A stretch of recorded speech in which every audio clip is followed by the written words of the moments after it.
Hi friends, कैसे हैं आप सब। उम्मीद है आप सब अच्छे होंगे और आप पढ़ाई कर रहे होंगे। तो जैसा कि हम ज़्यादा समय ना गवाते हुए हम बात किए थे स्ट्रक्चर ऑफ एटम का सेकंड पार्ट आज अपलोड करना था। तो आज चलिए हम स्ट्रक्चर ऑफ एटम का सेकंड पार्ट अपलोड। पहले मोटी मोटा हम रिवाइज करा देते कि मतलब स्ट्रक्चर ऑफ एटम स्टार्टिंग क्या हुआ कि मतलब जो मैटर है वो देखिए, पहली भी चीज़ कोई भी क्या होता है मैटर। मैटर किसको बोलते हैं? कोई भी चीज़ जो वॉल्यूम ऑक्यूपाई करे, उसका कुछ स्पेस हो, इसका कुछ भार है, कुछ वॉल्यूम ऑक्यूपाई, तो ये मैटर है। मैंने एनीथिंग, कोई भी चीज़, आपको बोर्ड भी एक मैटर है। तो उसके बाद फिर डाल्टन्स लाया था। डाल्टन ने क्या बोला था? Matter is a consist of very small particle, जिसको एटम्स। तो उसको फिर एटम्स से छोटा उन्होंने बताया कुछ नहीं। तो कैथोड ट्यूब एक्सपेरिमेंट से मतलब बता दिया गया कि वो रदरफोर्ड ने प्रूव कर दिया कि इलेक्ट्रॉन है जो एग्जिस्ट करता है एटम से छोटा है, माइन्यूट है।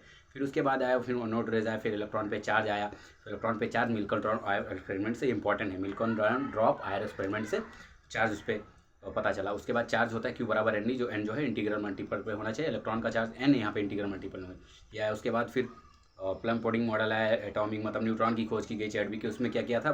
गोल्ड थिन बेरिलियम पे बॉम्बार्ड किया गया था अल्फा पार्टिकल को, वहाँ से न्यूट्रॉन का खोज किया। एनोड रे किसको बने होते हैं? एक पॉइंट इंपॉर्टेंट है, गैसियस कैटायन के। लेकिन कैथोड रे गैसियस कैटायन पर डिपेंड नहीं करते। इंपॉर्टेंट पॉइंट है, एनोड रे किसके बने होते हैं? गैसियस कैटायन के।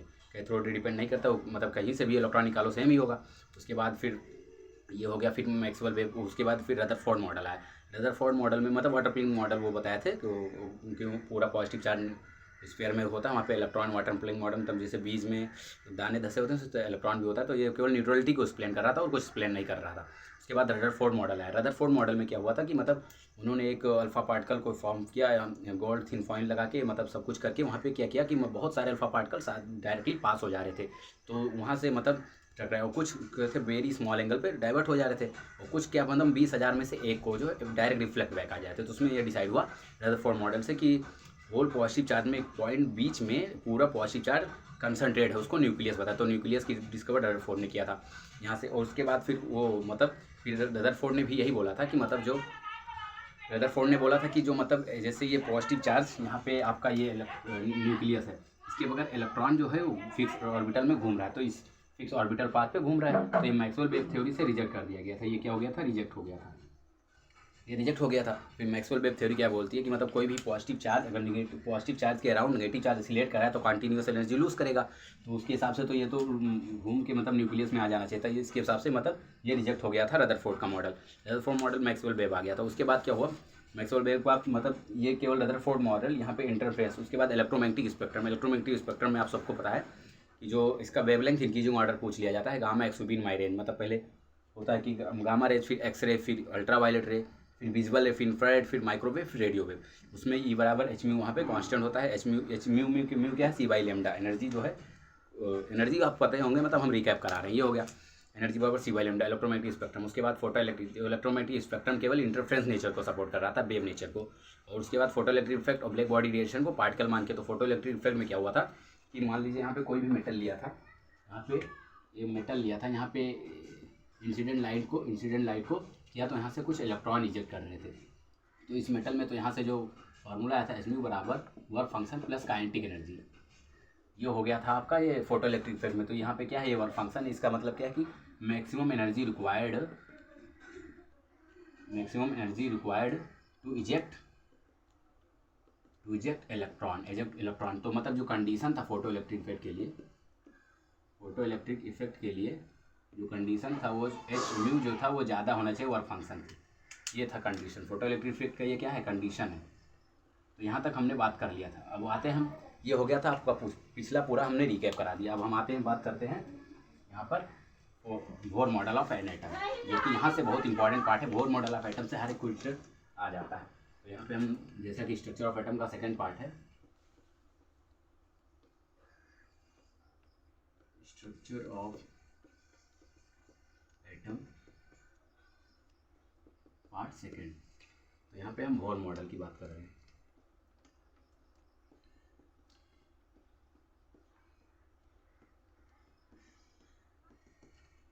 बोर मॉडल ऑफ एटम में क्या हुआ? तो मतलब इन्होंने वही बात कहा, पहला पॉइंट जो रदरफोर्ड ने बोला था। क्या बोला कि जो पॉजिटिव चार्ज न्यूक्लियस है इसके अराउंड इलेक्ट्रॉन यहाँ पे फिक्स ऑर्बिटल पे घूम रहा है। मान लीजिए ये हो गया E1, ये हो गया E2, ऐसे तो ऑर्बिटल में घूम रहा है। तो यहाँ पे जो इलेक्ट्रॉन है फिक्स ऑर्बिटल पे घूम रहा है, लेकिन यहाँ फिक्स एनर्जी इन्होंने क्या बोला? ये पॉइंट नोट करिएगा। फिक्स एनर्जी मतलब उन्होंने कहा था फिक्स एनर्जी, मतलब इन्होंने पार्टिकल मान लिया था, मतलब एनर्जी को, लाइट को पार्टिकल मान लिया था, तो डिसकंटिन्यूअस था।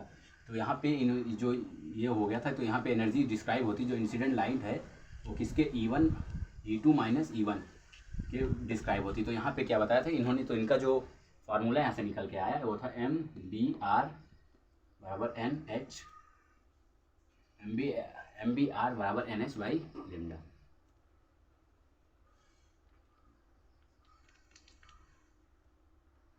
यहाँ पे जो मतलब ये नहीं है MBR by NH by lambda. यहाँ पे जैसे इन्होंने एनर्जी को, यहाँ पे एनर्जी को स्प्लिट किया था E1 माइनस E2, जैसे कि मान लीजिए एक ऑर्बिटल में, तो यहाँ से एक इलेक्ट्रॉन इसमें जंप किया तो either by losing a quanta और गेनिंग अ क्वांटा। एक इलेक्ट्रॉन गेन करेगा जब उसको उन्नी लाइट मिलेगी, और जब लूज करेगा तो नीचे वाले एनर्जी में आएगा, जब गेन करेगा तो ऊपर वाले एनर्जी में जाएगा। यहाँ से आपको ये पता हो गया कि जो गेन करेगा तो नीचे वाली एनर्जी में जाएगा, और जो ऊपर करेगा तो ऊपर वाली एनर्जी में जाएगा। तो इसका जो फार्मूला होता है यहाँ पे स्ट्रक्चर ये हो गया। अब बोर मॉडल ऑफ एटम का फार्मूला होता है MBR, जहाँ पे mass of electron, velocity of electron, radius of an nucleus का एटम। तो यहाँ पे होता है जो NH बाई 2 पाई, ये होता है यहाँ का इनका फार्मूला निकल के आया था। ये फार्मूला इंपॉर्टेंट, n जो है ये इंटीग्रल मल्टीप्लर है। इंटीग्रल मतलब n can be 1 2 3 and dash dash, ये हो सकता है। और यहाँ पे इनके ये इन्होंने मतलब एग्जैक्ट पोजीशन बता दिया था, एग्जैक्ट पोजीशन ने बताया था, यहाँ पे बताया था कि जो इलेक्ट्रॉन है वो इस अराउंड से। तो इन्होंने कुछ फार्मूले भी दिए थे इनके, मतलब इनका कॉन्सेप्ट जो इतना क्लियर था। तो इन्होंने रेडियस का फार्मूला दिया था, nth रेडियस का फार्मूला दिया था, इन्होंने वेलोसिटी का फार्मूला दिया था nth ऑर्बिट में, और इन्होंने एनर्जी का फार्मूला दिया था nth ऑर्बिट में। रेडियस में क्या था फार्मूला याद कर लिए, 0.53 into n square by Z, n square by Z angstrom, ये था। वेलोसिटी में जो फार्मूला था 2.18 into 10⁶ into Z by n metre पर सेकंड। एनर्जी का फार्मूला अगर आप एक उसमें देख रहे हैं तो -13.6 into Z square by N square electron volt पर एटम। अगर यही आप एक मोल के लिए निकाल रहे हैं, एक मोल के लिए अगर आप निकाल रहे हैं तो यह था -1312 into Z square by N square kilojoule per mole. ये सारे फार्मूले जो कि इम्पॉर्टेंट है, यहाँ पे जो जितने भी फार्मूले हैं ये इम्पॉर्टेंट है। 1 मोल के लिए एनर्जी का फार्मूला हो गया, ये एनर्जी का फार्मूला हो गया। तो ये सारे फार्मूले इंपॉर्टेंट हैं, आप इनको याद कर लीजिएगा। यहाँ से हर साल एक अल्टरनेट ईयर पे क्वेश्चन आ जाता है। ये रेडियस का फार्मूला हो गया, आपका वेलोसिटी का फार्मूला हो गया, एनर्जी का हो गया, एन ये। तो यहाँ पे एन जो है, यहाँ पे एन जो है वो क्या है, ऑर्बिट है, like first orbit, second orbit. और जो जेड है वो क्या है, एटॉमिक नंबर है, एटॉमिक नंबर। तो इस मॉडल से मतलब इसी तरीके के क्वेश्चंस आते हैं। आपको PDF में ऐसा दिया रहेगा कि इफ़ हाइड्रोजन एटम, मान लीजिए यहाँ पे क्वेश्चन दिया हुआ है, if hydrogen atom of first orbit has radius x, then find helium atom of second orbit radius. मतलब ऐसा कुछ तरीके से कि मतलब इसका रेडियस दिया हो तो इसके कंपैरिजन में x है तो इसका क्या हो जाएगा। तो आप यहाँ पे क्या करिएगा, जो वेलोसिटी ये तो कॉमन है सभी में रगड़ जाएगा, तो आप डायरेक्टली यहाँ n स्क्वायर फर्स्ट ऑर्बिट है तो 1 का 1 हो जाएगा, और 1 ऑर्बिट है 1 का 1 हो जाएगा, जेड भी 1, तो यहाँ पे x की वैल्यू 1 आ गई। अब आप हीलियम का निकाल लेंगे तो सेकंड ऑर्बिट है तो यहाँ पे 4 आ जाएगा, और उसका भी 4, तो ये 1, तो मतलब दोनों का लमसम बराबर ही आ रहा है, दोनों का x ही आ रहा है, क्योंकि सेकंड ऑर्बिट और हीलियम का एटॉमिक नंबर 2 हो रहा है, तो ये कॉन्फिडेंस बराबर होगा। इसके बाद हम बोर मॉडल, अब यहाँ पे एटॉमिक स्पेक्ट्रा एक टॉपिक है, वहाँ पे हम चल रहे हैं एटॉमिक स्पेक्ट्रा पर।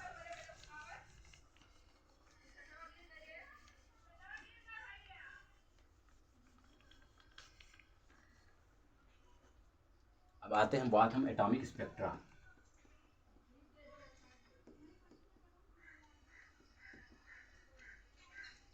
एटॉमिक स्पेक्ट्रा क्या होती है कि यहाँ पे बहुत सारे मतलब लाइट का वेवलेंथ ले लेते हैं। यहाँ पे बहुत सारे लाइट का वेवलेंथ होता है, बहुत सारे लाइट का यहाँ पे वेवलेंथ होता है। जब इसको ऐसे पास कराते हैं, यहाँ पे एक प्रिज्म रख देते हैं, यहाँ पे एक प्रिज्म रख देते हैं। जब इससे बहुत सारे लाइट को यहाँ से ऐसे डायरेक्टली पास कराते हैं तो यहाँ पे जो डेविएशन है वो direct inversely proportional to wavelength का स्क्वायर आता है। ये इंपॉर्टेंट है, जो डेविएशन है वो इनवर्सली प्रोपोर्शनल टू इसका स्क्वायर आया। तो यहाँ से मान लीजिए कुछ ऐसा चला गया, कुछ यहाँ पे आ गया, तो ये यहाँ से ये जो डेविएशन हुआ थीटा, ऐसे 7 लाइट के ऐसे वो बन जाते हैं विजिबल, 7 लाइट के ऐसे विजिबल वो बन जाते हैं। तो यहाँ पे देख लीजिए, अब जिसका डेविएशन ज़्यादा हुआ उसका लेमडा मिनिमम रहेगा, डेविएशन ज़्यादा हो गया, इसका डेविएशन इनवर्सली प्रोपोर्शनल तो उसका लेमडा मिनिमम, तो इसका क्या होगा लेमडा मिनिमम, यहाँ पे वेवलेंथ मैक्सिमम हो जाएगा। तो ये हो जाता है। अब यहाँ पे एक क्वेश्चन बनता है मैक्सिमम स्पेक्ट्रल लाइन कितनी पास हो रही है। तो मैक्सिमम स्पेक्ट्रल लाइंस, कोई भी अगर इलेक्ट्रॉन वहाँ से हायर ऑर्बिट से लोअर ऑर्बिट में आता है तो मैक्सिमम स्पेक्ट्रल लाइन कितनी पास हो रही है। तो उसका जो फार्मूला होता है वो होता है n2 higher orbital minus n1, यहाँ पे n2 minus n1 plus 1 by 2। ये मैक्सिमम स्पेक्ट्रल लाइन का फार्मूला होता है, जो कि आप ध्यान रख लीजिएगा, ये भी इंपॉर्टेंट है। मैक्सिमम स्पेक्ट्रल लाइन का ये फार्मूला होता है, ये भी इंपॉर्टेंट। मैक्सिमम स्पेक्ट्रल लाइन यहाँ से मतलब कैलकुलेट हो जाएगा। मान लीजिए अगर कोई भी चीज़ दे दिया, जैसे hydrogen atom jump from 5th orbit to lower orbit, तो लोअर ऑर्बिट नहीं दिया गया बाई डिफ़ॉल्ट। अगर आपको बाई डिफ़ॉल्ट लोअर ऑर्बिट तो 1 मानेंगे, मतलब नीचे एकदम लास्ट में। जैसे मान लीजिए ये होगा 5th 4 3 2 1, ये हो गया 5th ऑर्बिट, ये 4 ऑर्बिट 3 ऑर्बिट 2 ऑर्बिट 1 ऑर्बिट। तो यहाँ पे जो ये फर्स्ट यहाँ से अगर मान लीजिए जंप कर रहा है तो नहीं दिया गया तो 1 में तो ही आएगा। अब इसके बाद स्पेक्ट्रल लाइन्स होती हैं कुछ। Next point is spectral lines. Spectral lines आपकी 5 टाइप्स की होती हैं, मैं बता देता हूँ। स्पेक्ट्रल लाइन्स पहले होती है Lyman series, Balmer series, Paschen series, Brackett series और पीफन सीरीज। यहाँ पे जो हायर ऑर्बिटल से मतलब 1 में आता है, ये n2 हो गया और ये n1 हो गया। यहाँ पे सेम हायर ऑर्बिटल से 2 में आता है n1, ये n2 हो गया। यहाँ पे हायर ऑर्बिटल से 3 में आता है, ये हो जाएगा n1। यहाँ से हायर ऑर्बिटल से 4th में आएगा, ये हो जाएगा n1।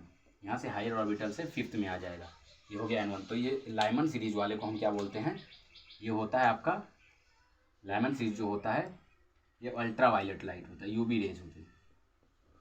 और जो बालमन सीरीज होता है इसको हम बोलते हैं विजुअल रीजन की लाइट होती है।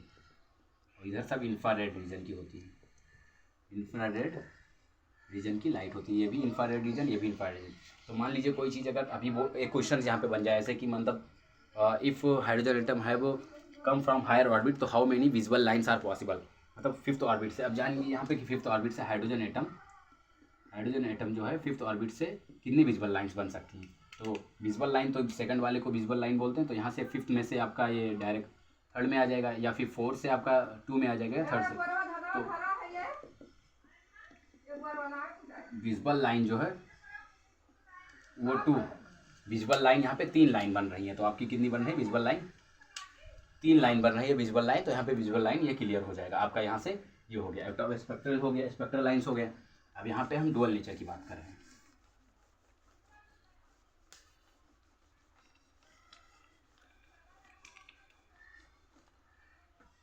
अब हम बात कर रहे हैं डी ब्रॉगली हाइपोथेसिस की। De Broglie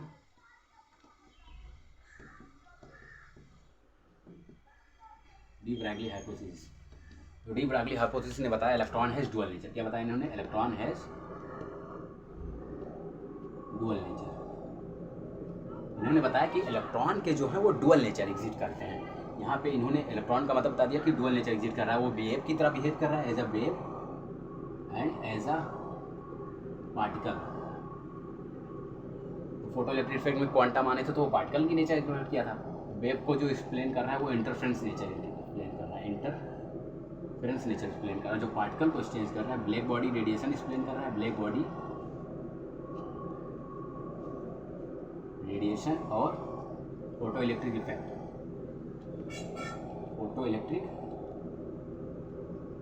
black body radiation, photo electric effect, ये होता। तो यहाँ पे इलेक्ट्रॉन है जब डुअल नेचर। तो यहाँ से जो एनर्जी का फार्मूला या लेमडा का फार्मूला आता है वो आता है h/mv। यहाँ पे वेवलेंथ जो है इनवर्सली प्रोपोर्शनल मास इनवर्सली वेलोसिटी, ये है प्लैंक्स कांस्टेंट। ये क्या है आपका प्लैंक्स कांस्टेंट, जो हमने बताया था प्लैंक्स कांस्टेंट, जिसकी वैल्यू होती है 6.64 × 10⁻34 जूल। ये प्लैंक्स कांस्टेंट है, इसकी वैल्यू कितनी होती है, ये होती है 6.64 × 10⁻34 जूल। ये हो गया इलेक्ट्रॉन, मतलब इन्होंने बता दिया था डुअल नेचर। अब डुअल नेचर अगर आप if electron behave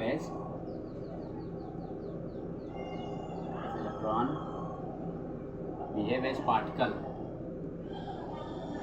and if electron behave as wave,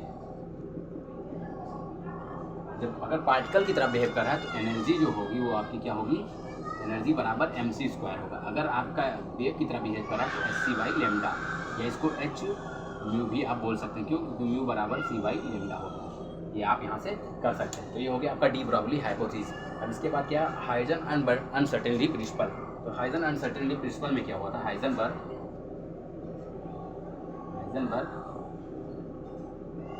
uncertainty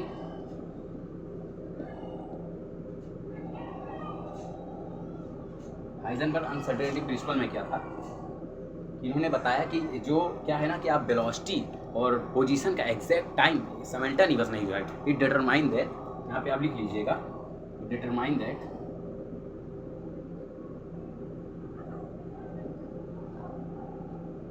exact position and velocity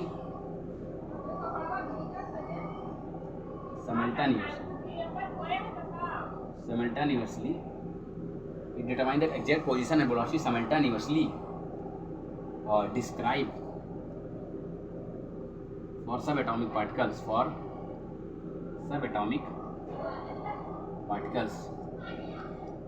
is not possible। मतलब इन्होंने बताया कि जो determine exact position and velocity simultaneous, एक साथ, ये बात ध्यान करें, सिमल्टेनियस एक साथ आप डिटरमाइन नहीं कर सकते। तो इनका जो एक फार्मूला आया था वो क्या था, uncertainty in position into mass into uncertainty velocity is equal to और ग्रेटर देन h/4π, ये फार्मूला था। तो इस फार्मूले का आप अलग अलग वे आप डिस्क्राइब कर सकते हैं। यहाँ पे is equal to greater, mathematically हम इसको बराबर लेके ही चलते हैं, मैथमेटिकली हम इसको बराबर लेके ही चलते हैं। तो आप यहाँ पे अब बहुत सब, जैसे इस मास इंटू वेलोसिटी मोमेंटम होगी, तो आप यहाँ पे ये भी लिख सकते हैं delta x into delta p is equal to h/4π। अब आप यहाँ पे क्या करिए कि मोमेंटम को मल्टीप्लाई कर दीजिए टाइम से और डिवाइड भी कर दीजिए टाइम से। तो जब कोई चीज़ को मल्टीप्लाई डिवाइड करते हैं तो उस पर कोई फर्क नहीं पड़ता। तो चेंज इन मोमेंटम बटा चेंज इन टाइम, ये क्या होता है, फोर्स होता है। तो यहाँ से एक फार्मूला और निकल गया है, delta x into F delta T बराबर h/4π।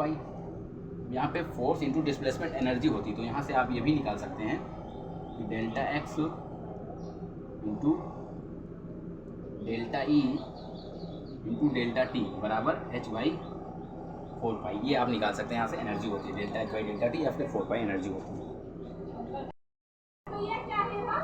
तो ये आपका यहाँ पे फाइनली जो है ये भी फार्मूला हो सकता है, मतलब कोई भी फार्मूला आप यहाँ पे बना सकते हैं, ठीक है। ये हो गया। अब इसके बाद हम बात कर रहे हैं आपका, ये हो गया, अब श्रोडिंगर इक्वेशन एक आता है, श्रोडिंगर वेव इक्वेशन, वो देख लेते हैं।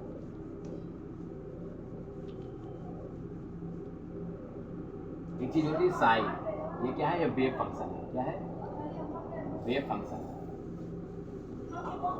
हैज नो फिजिकल सिग्निफिकेंस, इसका कोई फिजिकल सिग्निफिकेंस नहीं है। लेकिन हाँ साई स्क्वायर जो है वो प्रोबेबिलिटी डेंसिटी है, मतलब finding of electron in that position, finding of electron probability density. तो जो श्रोडिंगर इक्वेशन आता है, एक होता है, एक है Schrodinger equation, Schrodinger wave equation है,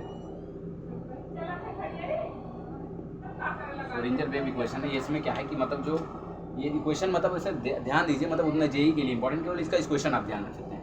मतलब क्या है, डी स्क्वायर साई बराबर d x square plus d square psi बराबर d y square plus d square psi बराबर d z square plus 8 square m by h square, energy minus potential psi बराबर 0।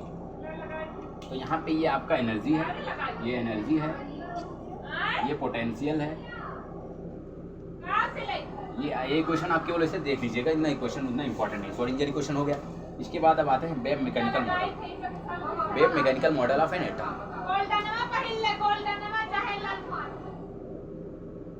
Wave mechanical model of an atom, wave mechanical model of atom. यहाँ पे क्या है, wave mechanical model of atom. इसमें क्या है कि मान लीजिए एक्स एक्सिस है, यहाँ पे एक्स एक्सिस है, ये एक्स एक्सिस हो गया, यहाँ पे वाई। क्या है कि फाइंडिंग इलेक्ट्रॉन डेंसिटी, मतलब इसमें बहुत वो किया कि साइड डेंसिटी कहीं यहाँ आने लगी, कहीं यहाँ आने लगी, कहीं यहाँ आने लगी। इस तरीके से इसके न्यूक्लियस के रीजन में एक ऐसे ये बन गया ऑर्बिटल, और इसी तरीके से कुछ जगहों पे मतलब पाया ही नहीं गया, तो यहाँ पे ऐसे इतने जगह पे, तो इसको बोलते हैं नोड, इस रीजन को बोलते हैं नोड, इसको ऑर्बिटल। तो ऑर्बिटल क्या है? Probability density of where finding electron, ये क्या है? Probability density finding electron is maximum, finding electron is maximum in that position finding electron is maximum। Node क्या है? फाइंडिंग इलेक्ट्रॉन इज जीरो, मतलब इलेक्ट्रॉन के पाए जाने की संभावना क्या है? जीरो है यहाँ पर। Wave mechanical model of atom, अब इसमें कई प्रकार के होते हैं। एक होता है क्वांटम मैकेनिकल मॉडल, यहाँ पे क्या होता है? क्वांटम मैकेनिकल मॉडल होता है, क्वांटम नंबर होता है, प्रिंसिपल क्वांटम नंबर में अभी सभी आ जाएंगे। वेव मैकेनिकल मॉडल आपका एटम यही सिंपली डिसाइड करता है। तो ये हो गया। अब हम आते हैं यहाँ पे वेव मैकेनिकल मॉडल में ही quantum number.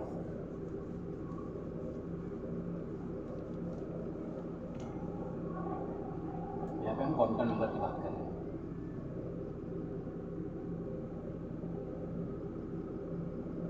Basically quantum number क्या है? ये एक आइडिया देता है, एड्रेस देता है कि मतलब इलेक्ट्रॉन का position, it gives idea about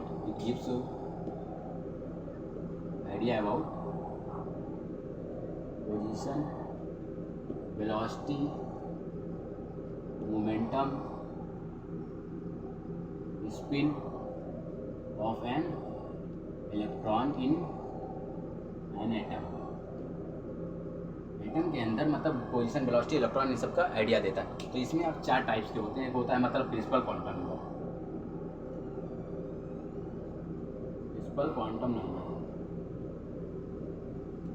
एक होता है आपका principal quantum azimuthal quantum number, azimuthal quantum number. एक होता है मैग्नेटिक क्वांटम नंबर, एक होता है आपका स्पिन क्वांटम नंबर।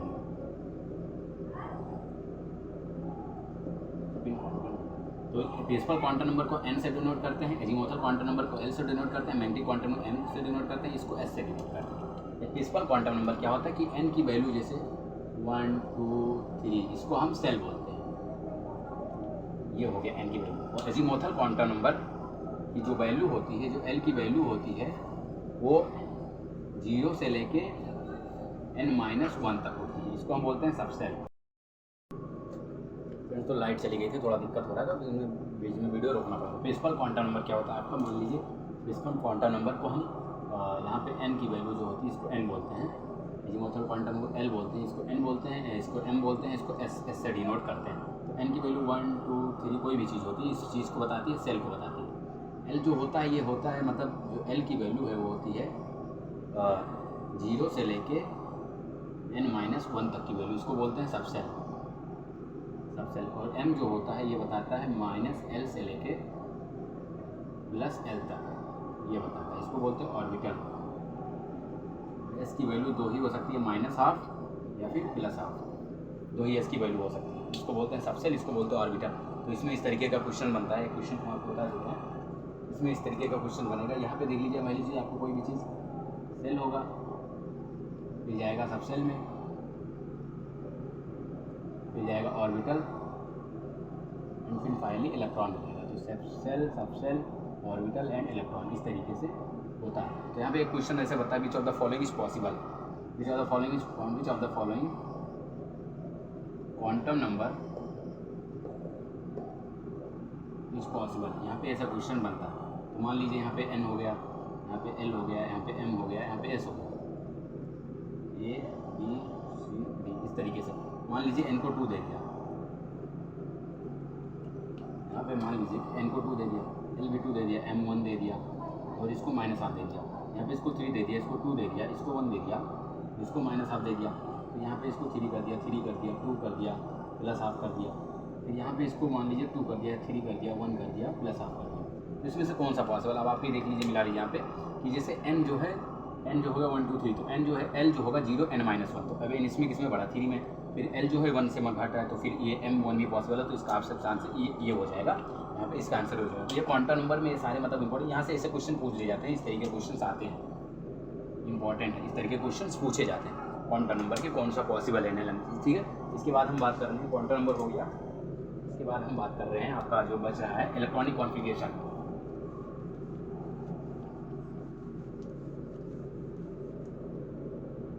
यहाँ पे बच रहा है इलेक्ट्रॉनिक कॉन्फ़िगरेशन, तो इलेक्ट्रॉनिक कॉन्फ़िगरेशन की हम बात कर लेते हैं। इलेक्ट्रॉनिक कॉन्फ़िगरेशन सबको पता है, जैसा कि आपको सबको लिखना आ गया होगा, इतना बेसिक सब कोई जानते हैं, फिर भी एक बार बता दे रहे हैं। सोलर हो गया, पीकर्स हो गया, पीकर्स हो गया, दारू पीकर्स हो गया, UPS, फिर दारू पीकर्स हो गया, फिर दारू पीकर हो गया, ये हो गया। इसके बाद इसमें क्या करना है, ये मान लीजिए 1 2 3 4 5 6 7 8, यहाँ पे P है, सॉरी हो गया, S तो 1 से स्टार्ट होता है, P जो है 2 से स्टार्ट हो रहा है, 2 3 4 5 6 7, D वाला था 3 से स्टार्ट होगा, तो 3 4 5 6, S 5 से स्टार्ट होगा, 4 से तो 4 है, 5 है, इस तरीके का कुछ हो जाता है। यहाँ पे 4F हो जाएगा, ये 5 हो जाएगा, ये 6 हो, तो इस तरीके से। अब यहाँ पे इलेक्ट्रॉनिक कॉन्फ़िगरेशन में 3 टाइप्स के होते हैं।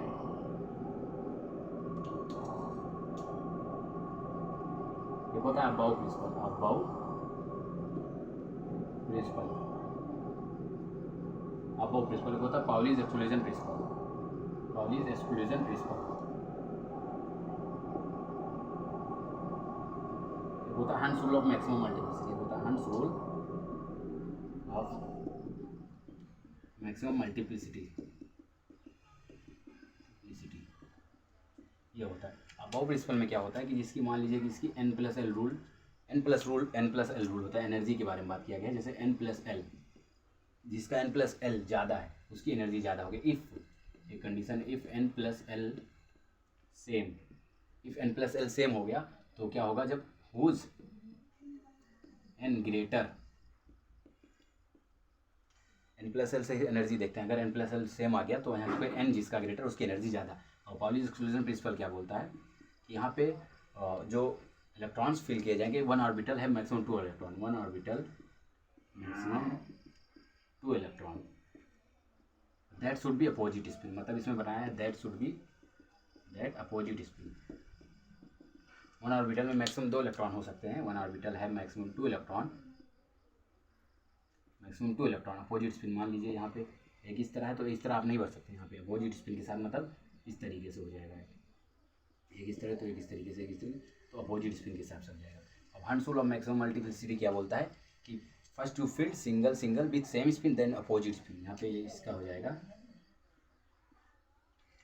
हंस रूल ऑफ मैक्सिमम मल्टीप्लिसिटी, पहले आप सिंगल सिंगल इस तरीके से भरिए, देन फिर अपोजिट स्पिन के साथ, first you fill single with same spin then double with opposite spin, first you fill, ये हो गया 1 ऑर्बिटल में। और पाउली एक्सक्लूजन क्या है, मैं 1 orbital maximum 2 electron that opposite spin से होने चाहिए, ये हो गया। उसके बाद एक छोटा सा टॉपिक है नोडल प्लेन, मतलब नोड के बारे में। नोड वो जगह है जहाँ पे नोड, मैंने पहले आपको पहले बता दिया हूँ, नोड जहाँ पे इलेक्ट्रॉन पाए जाने की संभावना ना है, इलेक्ट्रॉन फाइंडिंग डेंसिटी, मतलब no chance to found electron, no chance to find electron. तो ये नोड 2 टाइप के होते हैं, एक होता है एंगुलर नोड,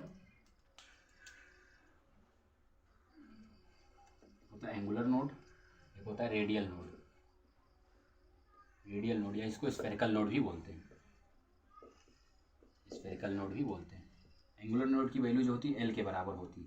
जैसे आप यहाँ पर बता दें कि जो n बराबर 1 होगा उसका L 0 होगा, n बराबर 2 है तो उसका L 1 होगा, n बराबर 3 है तो उसका L 2 होगा, ऐसे शोआन, क्योंकि एक n से कम होती, तो इसी तरीके से आप ये क्वांटम नंबर से निकाल लेंगे। एंगुलर नोड की और रेडियल नोड का जो फार्मूला होता है n-L-1, यहाँ पे रेडियल नोड इस तरीके से पता चलता है, रेडियल नोड का फार्मूला ये होता है।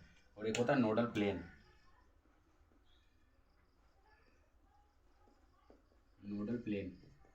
वो भी L के बराबर ही होता है। तो यहाँ पे आपका मतलब जो इंपॉर्टेंट कंसेप्ट था स्ट्रक्चर ऑफ एटम पार्ट 2 के साथ पूरा कंप्लीट हो रहा है। और वीडियो अच्छा लगा हो तो लाइक कर देना यार, और मिलते हैं अगले वीडियो में। अगला वीडियो किसके ऊपर बनाए, किस सब्जेक्ट में, फिजिक्स में बनाने के ज़्यादा लोग बोल रहे हैं, तो फिजिक्स का किस चैप्टर का बनाए कमेंट करिएगा। Thank you.